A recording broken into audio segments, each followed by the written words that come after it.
ವಸತಿ ಇಲಾಖೆಯಲ್ಲಿ ಬ್ರಹ್ಮಾಂಡ ಭ್ರಷ್ಟಾಚಾರ ಆಗಿದೆ ಅಂತ ಸರ್ಕಾರದ ವಿರುದ್ಧ ಮತ್ತೆ ಬಿಆರ್ ಪಾಟೀಲ್ ಕಿಡಿಕಾರಿದ್ದಾರೆ.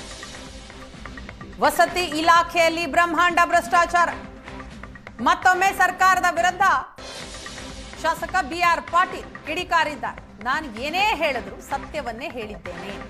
ನನಗೆ ಸಾಕಷ್ಟು ಶಾಸಕರ ಬೆಂಬಲ ಇದೆ. ರಾಜು ಕಾಗೆ ಬಹಳ ನೋವಿನಿಂದ ಹೇಳಿದ್ದಾರೆ. ಏಷ್ಯಾನೆಟ್ ಸುವರ್ಣ ನ್ಯೂಸ್ಗೆ ಬಿಆರ್ ಪಾಟೀಲ್ರ ಹೇಳಿಕೆ ಇದು.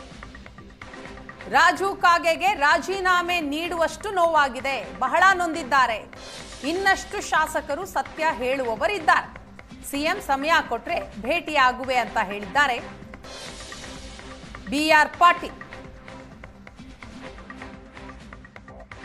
ಪಾಟೀಲ್ ಅವರಿಗೆ ರಾಜ್ಯದ ಬೇರೆ ಬೇರೆ ಕ್ಷೇತ್ರಗಳ ಶಾಸಕರು ಕೂಡ ಬೆಂಬಲವನ್ನು ವ್ಯಕ್ತಪಡಿಸ್ತಾ ಇದ್ದಾರೆ. ಅದರಲ್ಲಿ ಕಾಂಗ್ರೆಸ್ನ ರಾಜು ಕಾಗೆ ಕೂಡ ಒಬ್ರು. ಹಾಗಾದ್ರೆ ಈ ಬಗ್ಗೆ ಸ್ವತಃ ಬಿಆರ್ ಪಾಟೀಲ್ ಅವರೇ ನಮ್ಮ ಜೊತೆ ಇದ್ದಾರೆ. ಏನು ಹೇಳ್ತಾರೆ ಅನ್ನುವಂಥದ್ದನ್ನ ಕೇಳೋಣ. ಸರ್, ತಮ್ಮ ಆಡಿಯೋ ಹೊರಬಿದ್ದ ನಂತರ ಬೇರೆ ಬೇರೆ ಕ್ಷೇತ್ರದ ಶಾಸಕರು ತಮಗೆ ಬೆಂಬಲ ವ್ಯಕ್ತಪಡಿಸ್ತಾ ಇದ್ದಾರೆ. ರಾಜು ಕಾಗೆ ಕ್ಲಿಯರ್ ಆಗಿ ನಾನು ಏನು ಹೇಳೋದಂದ್ರೆ ಸತ್ಯವಾಗಿ ಹೇಳಿದ್ದೀನಿ. ಬಹಳಷ್ಟು ಜನರು ಬೆಂಬಲ ಇದೆ ನನಗೆ. ಬಹಳಷ್ಟು ಜನ ಶಾಸಕರು ನನ್ನ ಜೊತೆ ಮಾತಾಡಿದ್ದಾರೆ. ನಮ್ಮ ಕ್ಷೇತ್ರದಲ್ಲಿ ಕೂಡ ಇದೇ ಆಗಿದೆ ಅಂತ ಹೇಳಿ. ರಾಜು ಕಾಗೆ ಅವರು ಹೇಳ್ತಿದ್ದಾರೆ ಬಿಆರ್ ಪಾಟೀಲ್ ಅವರಿಗೆ ಅವ್ರ ಅಪ್ಪನೋಟ್ ಕಷ್ಟ ನನಗಾಗಿದೆ ಅಂತ ಹೇಳ್ತಿದ್ದಾರೆ. ಆಗಿರ್ಬೋದು, ಅಷ್ಟೇ ನೋವಿಲಿಂದ ಹೇಳಿದಾರಲ್ಲ ಪಾಪ. ಇನ್ನೂ ಭಾಳ ಜನ ಹೇಳೋರಿದ್ದಾರೆ. 2-3 ದಿನದಲ್ಲಿ ರಾಜೀನಾಮೆ ಕೊಡ್ತೀನಿ ಅನ್ನುವಂಥ ಮಾತು ಕೂಡ ಹೇಳಿದ್ದಾರೆ ಸರ್. ಅಷ್ಟು ಬೇಸರ ಆಗಿರ್ಬೇಕಾಗಿದ್ರೆ ಸತ್ಯ ಇರಬೇಕು. ತಾವೇನು ಹೇಳ್ತಾ ಇದ್ರಿ, ಇನ್ನೂ ಈ ಸಂಖ್ಯೆ ಹೆಚ್ಚಿಗಾಗುತ್ತೆ ಅಂತ ಭಾಳ ಜನ ಹೇಳ್ತಾ ಇದ್ದಾರೆ. ನಿಮ್ಮ ಪಕ್ಷದಲ್ಲಿ ಎಲ್ಲ ಪಕ್ಷದಲ್ಲಿ ಹೇಳ್ಬೋದು. ಈಗ 25ನೇ ತಾರೀಕು ತಮಗೆ ಸಿಎಂ ಅವರು ಕರೆದಿರಂತ ಸರ್.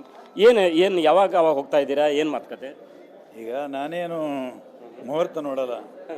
ಅವ್ರ ಸಮಯ ಯಾವಾಗ ಕೊಡ್ತಾರೆ 25ನೇ ತಾರೀಕಿಗೆ ಭೇಟಿ ಮಾಡ್ತೀನಿ. 25ನೇ ತಾರೀಕು ಭೇಟಿ ಆಗ್ತಾ ಇದ್ದೀನಿ.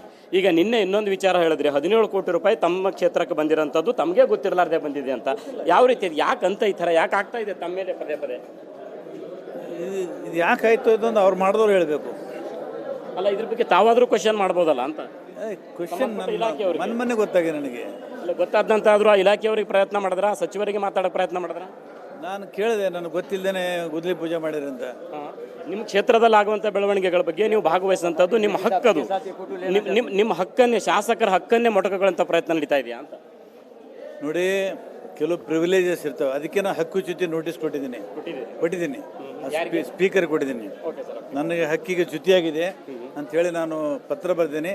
ಅವರು ಪ್ರಿವಿಲೇಜ್ ಕಮಿಟಿಗೆ ರೆಫರ್ ಮಾಡಿದ್ದಾರೆ. ಈಗ ಸುವರ್ಣ ನ್ಯೂಸು ತಮ್ಮ ಹೇಳಿಕೆಯ ನಂತರ ನಿಮ್ಮ ಕ್ಷೇತ್ರದಲ್ಲೆಲ್ಲ ಸಂಚಾರ ಮಾಡಿ ಒಂದು ರಿಯಾಲಿಟಿ ಚೆಕ್ ಮಾಡಿದ್ವಿ. ಕ್ಷೇತ್ರದ ಜನನೇ ಹೇಳ್ತಾ ಇದ್ದಾರೆ, ಹೌದು ಇಲ್ಲಿ ಸಾಕಷ್ಟು ಜನ ದುಡ್ಡು ಕೊಟ್ಟವರಿಗೆ ಮಾತ್ರ ಆಗ್ತಾ ಇದೆ ಅಂತ. ಇಡೀ ಕರ್ನಾಟಕ ಸೂತ್ರ ಎಲ್ಲ ಕಡೆ ಗೊತ್ತಾಗ್ತದೆ.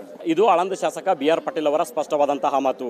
ರಾಜು ಕಾಗೆ ಮಾತ್ರ ಅಲ್ಲ, ಕಾಂಗ್ರೆಸ್ನಲ್ಲಿರುವಂತಹ ಇನ್ನೂ 10 ಜನ ನನಗೆ ಬೆಂಬಲ ವ್ಯಕ್ತಪಡಿಸ್ತಾರೆ, ಈ ಸಂಖ್ಯೆ ಹೆಚ್ಚಿಗೆ ಆಗ್ತದೆ ಅನ್ನುವ ಮೂಲಕ ಬಿಆರ್ ಪಾಟೀಲ್ ಅವರು ಮತ್ತೊಂದು ಬಾಂಬನ್ನು ಸ್ಫೋಟ ಮಾಡಿದ್ದಾರೆ. ಏಷ್ಯಾನೆಟ್ ಸುವರ್ಣ ನ್ಯೂಸ್ಗಾಗಿ ಕಲಬುರಗಿಯಿಂದ ಕ್ಯಾಮರಾ ಪರ್ಸನ್ ಇಂದ್ರ ಜೊತೆ ನಾನು ಶರಣಯ್ಯ ಹಿರೇಮಠ.